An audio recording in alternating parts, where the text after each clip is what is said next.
गांव का नाम था सोनपुर। दिन में ये गांव बिल्कुल साधारण लगता, लेकिन रात होते ही यहाँ की हवाएं भी फुसफुसाने लगती थीं। लोग कहते थे, जो आधी रात के बाद बाहर निकला वो वापस नहीं लौटा। रवि शहर से आया था, पढ़ा लिखा, तर्क में विश्वास करने वाला। उसे इन बातों पर हंसी आती थी। एक रात उसने ठान लिया, आज सच पता करके रहूंगा। रात के ठीक 12 बजे हाथ में टॉर्च लेकर वो गांव की उस पुरानी पगडंडी पर निकल पड़ा, जो शमशान की ओर जाती थी। चारों तरफ सन्नाटा था, सिर्फ उसके कदमों की आवाज। ठक ठक।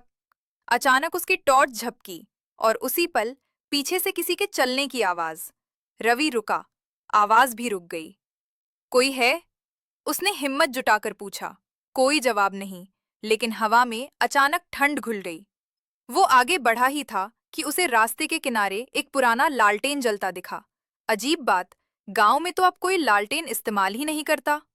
लालटेन के पास एक साया खड़ा था, लंबा, बेहद पतला, और चेहरा पूरी तरह अंधेरे में डूबा हुआ। रास्ता भटक गए हो? आवाज आई, बहुत धीमी, लेकिन कानों के अंदर तक चुभती हुई। रवि ने सिर हिलाया। साया मुस्कुराया, लेकिन वो मुस्कान मानव की नहीं थी। अचानक लालटेन बुझ गई।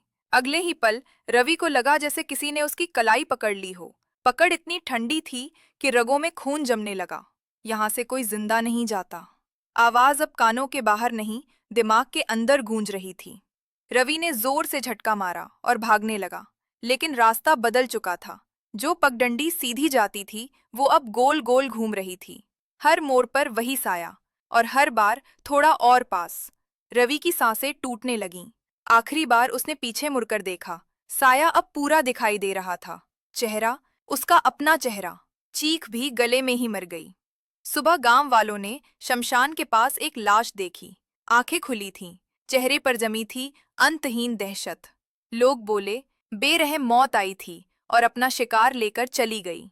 उस रात के बाद सोनपुर में कोई भी 12 बजे के बाद सांस तक नहीं लेता।